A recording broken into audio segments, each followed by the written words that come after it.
Gracias. Así es como ustedes acaban de adelantar. El comandante general del Ejército de la República Dominicana, Mayor General Estanislao Gonel Regalado, manifestó que se mantiene por instrucciones del ministro de Defensa la frontera todavía aún más reforzada y que continúan llegando más tropas hacia esta zona ante la situación del vecino país de Haití con los incidentes que se han producido en ese país.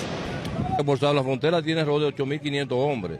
¿Y qué he consistido en esto? En que la frontera está totalmente reforzada y aún más en estos días, por la situación que está pasando en Haití, a pesar también de la crisis de combustible.